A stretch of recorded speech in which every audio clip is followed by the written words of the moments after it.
Join the army, travel the world, meet lots of interesting people, then kill them. With this joke, my best friend Simon talked me into joining the army. He'd been in 2 years already and said it was a great life. I even joined the same unit he was in, then volunteered for the same special duties outfit he'd joined. The training was grueling, but we helped each other through it. Our outfit was based in a large regional center and life was pretty stable. In fact, we both fell in love and got married within a month of each other. Myself to a real cutie named Pam. By the time I'd done 10 years service, I'd been happily married for 8 and begat 2 daughters I adored, Kate 7 and Melissa 5. Unlike some army units, mine didn't move around. We did have to go out on jobs for periods of 2 days to 2 weeks, but not that often. I was home at a normal time about 300 to 365 days a year. So life was as normal as can be. I had a wife I loved and a family I would gladly die for. Then, of course, Osama bin Lunatic did his thing, and through some convoluted logic thing, Simon and I were invited to holiday in Iraq that year. It was rough parting from the family, but that's what both Pam and I'd signed on for. We did our job throughout the build-up and invasion, and were quietly getting excited about going home. That was dashed when our mob were given a lecture by the regimental political officer. We were to stay and fight to maintain the peace. Simon, ever the larrikin, couldn't help giving the politico a hard time. "Sir, fighting for peace is like setting fire to a house to keep it warm." It was cathartic to see a room full of burly soldiers laughing their heads off, while the lecturer went a bright shade of angered off. Well, as history shows, the peace was more violent than the invasion. At least the enemy wore uniforms during the invasion. We lost more guys in that period than ever before. Our outfit was busier than most, deploying for up to 4 weeks at a time behind enemy lines before going back to base for 2 weeks. Well, I say enemy lines. No one could mark them on a map, though. No one could tell us when we were likely to go home. Every second night, when in base, I use Skype to talk to Pam, Kate, and Mel. That way, at least, they won't have forgotten what I look like by the time I get back. 3 weeks into our latest mission, all hell broke loose. We were supposed to attack a base of about 100 bad guys, but were greeted by about 1,000. There were only the 12 of us, so we beat a hasty retreat. It was 2 days before the Blackhawks dared come in and get us. Only 4 of us could still walk, and 3 were dead. Worst of all, Simon, my life support system, had the tendons blown away at the back of his knee. Nothing fatal, but his service career was over. He was flown back to a hospital in our hometown with the other wounded, while the rest of us were kept in the country so we could be psychologically returned to a fit state to rejoin the human race. It was obvious to all that we no longer had enough guys to keep going. Cold military planners since the Romans have known that once a force loses more than 10% of its complement, morale takes a tumble. That's probably why whenever a Roman legion retreated from a fight, their own officers would kill every 10th man in a process called decimation. What bastards. Worked, though. Roman legions didn't run from too many fights. 7 days after returning from the mission from hell and 9 months after deploying, I was sitting in the mess tent using my laptop to email one of the new widows of one of my guys. I'd been corresponding with all 3 of them since the Army confirmed they'd been notified officially their husbands were dead. The Army employed a whole bureaucracy to do this, but we were a tight-knit unit, and I knew they would appreciate the personal touch. I knew them all. Unlike me, they all lived on base. This third exchange was very difficult for me. With the first 2, I'd been truthful when I said their husbands died quickly and well. This time I would have to lie. As the ranking officer in my platoon, I made sure all contact with these bereaved ladies went through me. If they were going to hear lies, then they were going to hear consistent lies from me. Suddenly, that little Skype box came on the screen of my laptop. Kate Young is online. Desperate for some human distraction from the emotionally draining task I dialed in. Within seconds, the beautiful face of my eldest graced my screen. I could see she was sitting on the couch in our lounge with her laptop that she'd got last Christmas. "Daddy," she squealed. That brought her sister over, and soon I was talking to my two reasons to be, and they were talking at me as fast as they could. Both at the same time, of course. We chatted merrily for the next half an hour about school, their trip to the zoo that day, and anything else that came into our heads. I could feel myself relaxing, the urge to strike out and kill something, anything, slowly receding. I glanced at my watch and calculated that it was getting on for their bedtime, so I tried to wind up our chat. "Where's your mum?" I asked Mel. Katie had wandered off screen somewhere. "Oh, she's in the kitchen with Uncle Mick, Mum's new friend. He went to the zoo with us today," said Mel. My blood froze. Neither Pam nor I had a brother Mick. I fought the sudden sinking feeling. I'd seen this too many times to be anything like relaxed. "How long has Uncle Mick been around?" I asked with as much casualness as I could muster. Hell, I kill people for a living. I'm not a bloody actor. "Since just after Easter, Daddy." Damn, that was 2 months ago. The fact that Pam hadn't mentioned any new friends told me all I needed to know. "Does Mum see much of Uncle Mick? How often is he around?" "Oh, he's around most days." All of a sudden, I heard Kate whispering from off-screen. "Mel, you know Mum doesn't want us to talk about Uncle Mick." Suspicion became certainty. Rage started to build.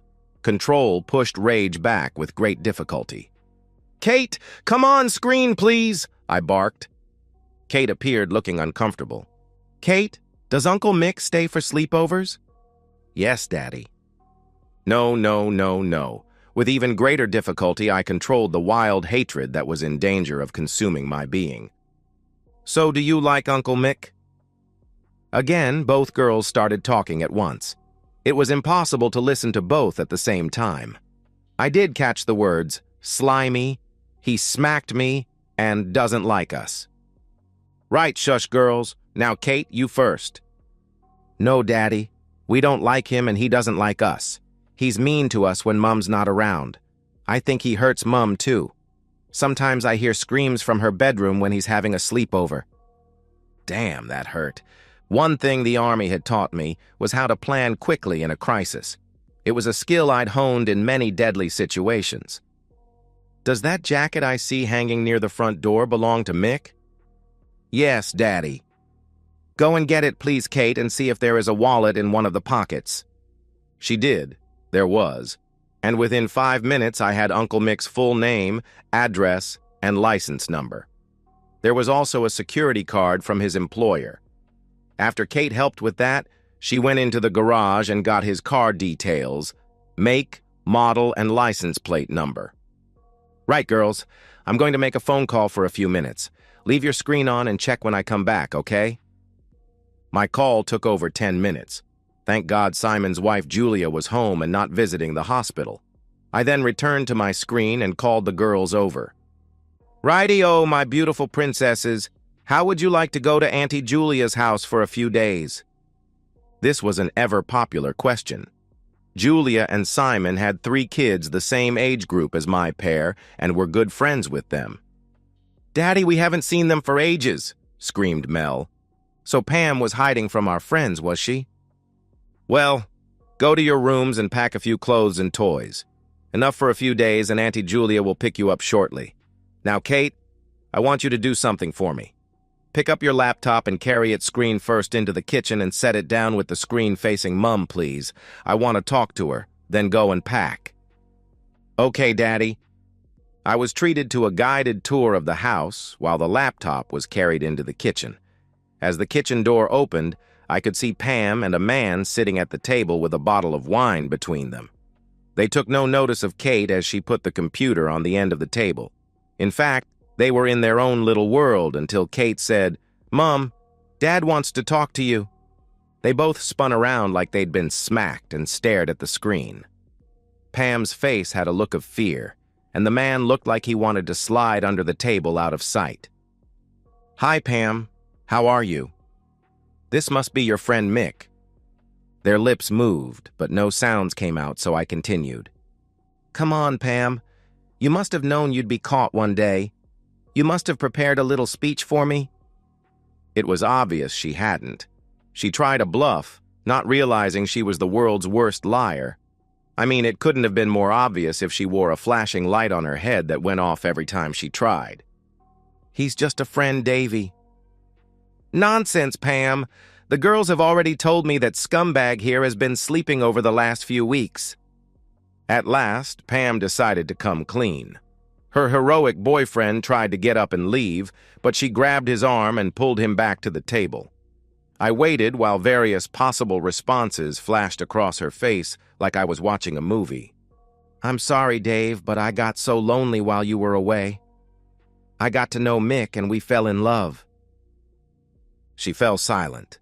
I wanted to rage at them, but realized that would achieve nothing. I forced a calm tone as I continued. "Nonsense, Pam. This is the first time I have been away for more than 2 weeks in the 9 years we have been married. Before we married, I warned you what our life could be like. You accepted it." She didn't acknowledge that I'd even spoken, so I continued. "For the record, dear, the correct sequence should have been to wait till I got home. Wait until I wasn't in a country where being distracted can cause death in an instant. Then, when I was home, tell me you wanted to separate and give me a chance to change your mind. Then after we separated, you could have gone and made love with this scumbag here." Looking at the table, Pam mumbled, "Sorry, Dave, it just happened." "So what now, Pam? You're just going to ditch me and sail off into the sunset with scumbag here, are you?" She didn't even have the guts to look up. She just nodded. "And in this little fantasy world of yours, you would just take my kids away from me, would you?" Something in my tone made her head jerk up. It was obvious the possibility of that not happening had never occurred to her. "Listen, Pam, you know I'm keen on psychology. Can you remember all the discussions we had about what influences children? Nature or nurture? Heredity or the environment? Well, if the kids go with you, then they will have your cheating woman genes and be brought up in a cheating woman environment. Believe me, cheating woman, it isn't going to happen." Pam reeled back in her chair as if slapped. She'd just heard the first, second, and third abusive words from my mouth ever, and they were in one sentence. Finally, scumbag rallied to her defense. "Now, wait a minute. Shut your mouth, idiot. Another thing the Army teaches you is how to get the instant obedience of people on the other side of a parade ground." He shut up. At that point, there was a distraction off screen, and Pam said she was going to answer the door. I told her to wait. "That will be Julia come to pick up the kids. She's going to take them to her place tonight and get them off to school tomorrow. They should have packed some stuff already. Make sure they have everything they need, then come back so we can talk in peace." Pam got up and Uncle Mick got up to join her. "Sit down, scumbag!" Again, he bruised his back, sitting down quickly. I just stared at him for the 8 or so minutes it took Pam to come back. The stupid prick even tried to start a conversation about how life was in Iraq. One of the mess stewards came over and replaced my drink.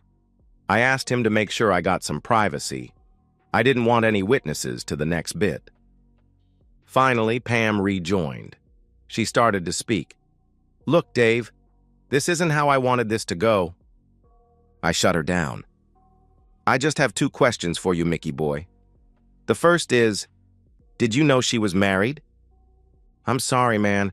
I just fell for her." "I'll take that as a yes, then. The second question is, do you know what I do for a living?" "Pam says you are in the Air Force in Iraq." Pam interrupted. "No, he's in the Army." "I thought you said he was in the air something." "Ah, I can see where the confusion is here. I am in the Army, but in a regiment called the Special Air Service." I could see this hadn't registered with him, so I continued. "You probably know us by an acronym, the SAS." The instant look of terror that hit his face showed me he finally understood. Hell, every bloke in the world knew the SAS. Everyone knew that they wrote the book that every special forces unit in the world learnt from. Everyone knew that if you were killed by the SAS, you didn't even know until Lucifer showed you the action replay. Scumbag now knew with crystal clarity that he was in deep, deep trouble.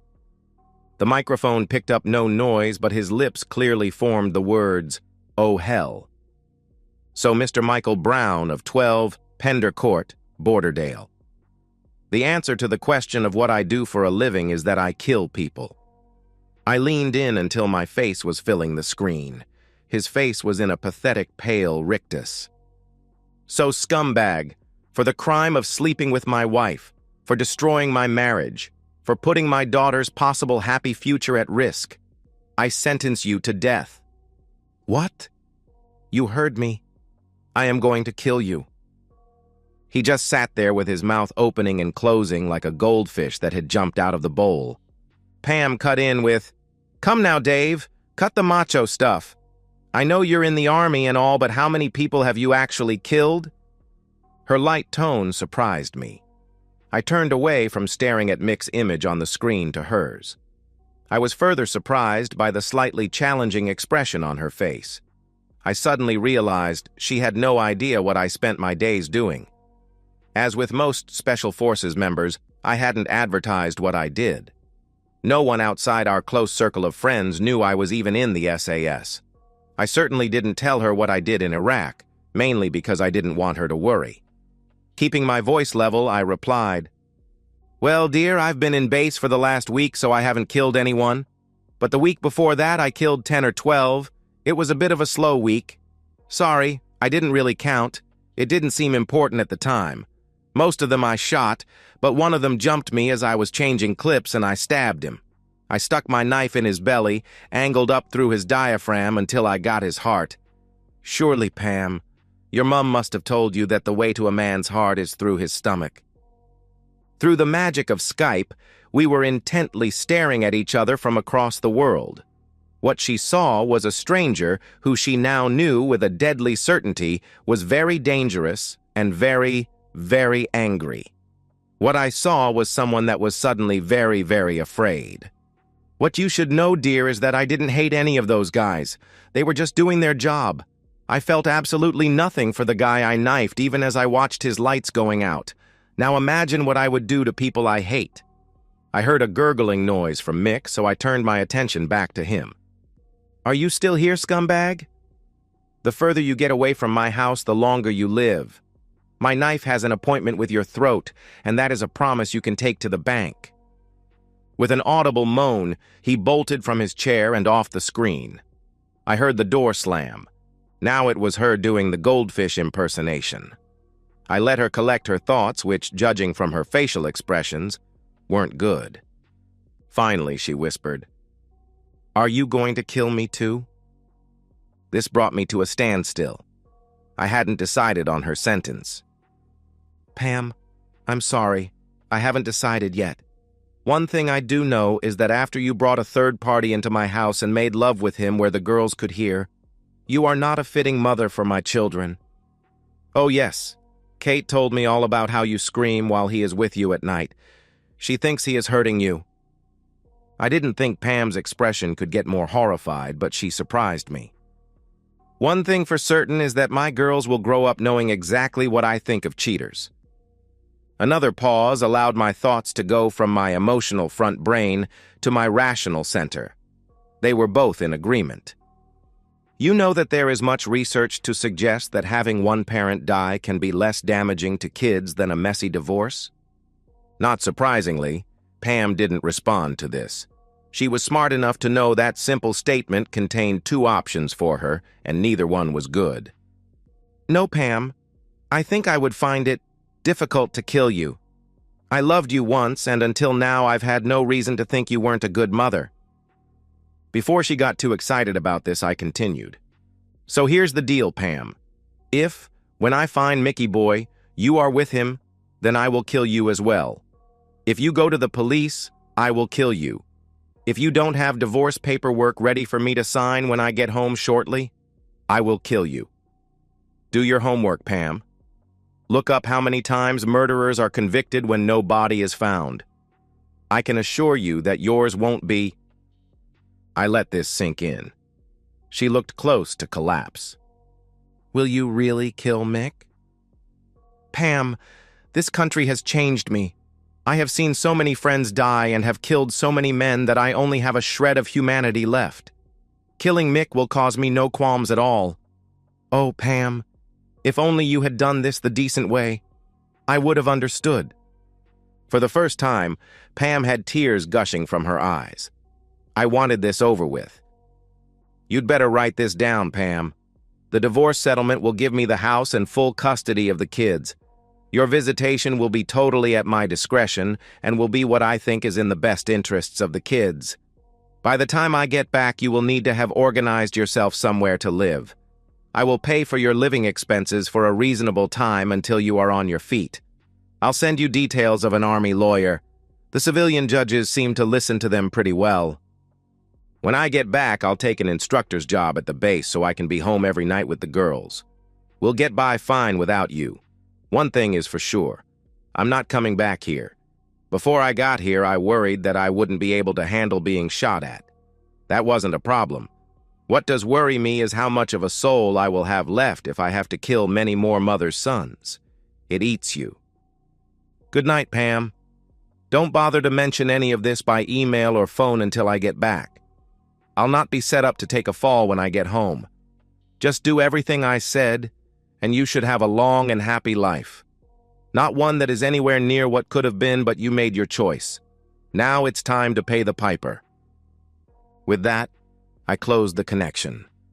I got home 3 weeks later and had an emotional reunion with Kate and Mel. I tried to explain that their mom wouldn't be living with us anymore. They didn't understand, but copious distractions from Julia, Simon, and their kids helped. Every time they met him, they asked Simon why he walked funny. Every time he gave them a different story, more fantastic than the last. I was met by the police when I got off the plane. El Scumbago must have been desperate. They admitted they'd spoken to my wife, and she failed to corroborate his story. I didn't try any fancy evasive tactics, but I didn't admit anything either. There was nothing they could do except warn me they would be watching. The divorce went through with only small modifications on my part. I decided to leave it up to my girls how often they saw their mother. I was surprised how their young minds attributed so much blame to her for causing us such pain. They hardly ever chose to see her. Of course, I didn't find out till much later that Julia had a hand in that. Julia was picking them up from school every day, and the fun they were having reconnecting with their old friends, Julia and Simon's children, left little time for a distraught, no-fun mother. Pam did ask me if there was any chance of reconciliation. I just allowed the ruthless killer that now lives within me to stare at her. It was never mentioned again. In fact, she made sure we were never alone after that. I obviously terrified her. I did get the base instructor's job and was home every night. The girls were getting the best upbringing possible, but divorcing parents always have an emotional impact whatever you do. That's why psychologists recommend parents always stay together unless abuse is involved. Yes, life is good. 4 years and 2 months later. Percy Newmont was relaxed. He was bow hunting with his friends out in the wilds. After all this time, sometimes whole hours would go by without him thinking of his former troubles. He looked back at his friend Peter. He and the other two all worked with Percy, and they hung around a lot these days. Peter caught his eye and smiled. Yes, thought Percy. Life was good. The only activity he skipped with them was Wednesday night poker. That was when Percy made love with Peter's wife. Moving 2 states and finding a new identity had been hard and had wiped Percy out financially, but it worked. He knew that going back to Borderdale last month for his mother's funeral was risky. He'd felt a bit silly in disguise at the back of the church, trying to avoid any contact with his relatives. But she was his mother, for heaven's sake. There was a sensation of frontal impact. Then Percy was flat on his back. He looked down at the arrow sticking out of his chest just below his heart. He was momentarily confused. His 3 friends were behind him. How come he'd been hit from the front? He passed out but came to some time later. He was alone with Peter. The others had gone for help. Suddenly, the pain that had brought him around in the first place was repeated. What the hell was Peter doing grabbing the feathers of the arrow and yanking them sideways? And why the hell was he smiling? The pain was too much and Mick passed out again. He drowned in his own blood 10 minutes later without having regained consciousness. The coroner's officer looked down at the body. Every year I get dragged out here when some stupid jerk accidentally shoots one of their friends. Scumbag hunters. And 2 weeks after that, Pam sat in her 12th floor apartment crying. She had been at it for the last 3 hours ever since John, her latest boyfriend, had left. What is wrong with me? She thought. She reviewed her life for the last 4 years. She had really thought that Michael had been the one. She had married Dave because she knew her biological clock was ticking, and it was a way of getting the children she really wanted. So when Michael came along and she saw the opportunity to have her children and a soulmate, she hadn't hesitated. It took a month after Michael disappeared for it to dawn on her that maybe her love for him had been one-sided. Without a glance at her, he had gone forever, even leaving his jacket and wallet behind. Seeking some sort of closure, she'd gone to his apartment and workplace 2 days after he'd fled, but he was gone. What hurt her the most was that he obviously didn't give a thing how she had fared after he bolted. A big source of her depression for the first year or so had been her children. She'd just started the legal process of forcing Julia to return Kate and Mel when David returned from Iraq and quashed that. After that, whenever she rang the girls, their conversation was stilted as if they blamed her for something. She did see them every week or so until that deceitful woman had moved in with Dave 9 months after Pam had moved out. Apparently, she'd been the journalist who covered the story of David and his guys getting their medals. After that, the girls hardly seemed interested in even speaking to her on the phone. She had taken to parking outside the school at the end of the day. Even that stopped when she saw both girls running up and hugging the deceitful woman like she were their mother. That year, they hadn't even rung on her birthday. The pain lessened somewhat when she met Pat. He was a few years older than her, but shared her dream of having a family. 8 months later, she moved in with him, and they were talking about marriage and children. 2 weeks later, he devastated her by saying he'd met someone else and asked her to leave. A similar thing happened the next year with Randy. They had connected right away, and within 2 weeks were inseparable. 4 months later, they moved in together. 3 weeks after that, he dumped her, saying he was getting back together with his ex-wife. Following that, Pam started a series of one-night stands, thinking it would boost her confidence. It had the opposite effect. She really thought that John had been the one. Despite the fact she knew if she didn't have children very soon, it would be too late, she forced herself to move slowly with him.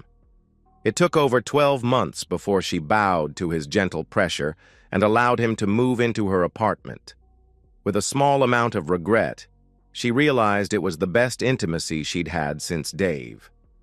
3 hours ago, John met her at the door of her apartment when she came home from work. She saw his packed bags near the door. He gave no excuse, just said he was leaving. He never once made eye contact as he picked up his bags and left. Why had he muttered, "cheating woman," as he carried his last bag out the door? She hadn't so much as looked at another man since she'd met him. Pam dried her eyes and looked at the mail lying unopened on the coffee table. There was 1 blank envelope and 2 bills. She had resisted the temptation to open the enigmatic blank one in her excitement at getting home to John. She picked it up now. It contained a newspaper clipping. She was confused. Why would someone hand-deliver a story about some stupid hunter who had died horribly after being accidentally shot with an arrow?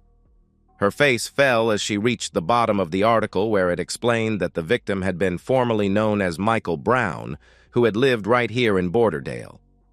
The paper fell from her numb fingers. She thought of Michael. She thought of Pat and Randy. Finally, she thought of Dave. Surely not, she thought. Surely, yes, she knew. 4 years ago, she'd had almost everything. In her quest for the last missing piece, she'd ended up with nothing. In a daze, she opened the balcony sliding door and looked at the long but inviting drop down to the car park 12 floors below. And that's the end of today's story. If you enjoyed it, please give this video a thumbs up and drop a comment below. Your support helps the algorithm push my content further. If you're new to the channel, don't forget to hit that subscribe button. It really helps me keep creating more stories for you. Thanks for watching, and I'll see you in the next one.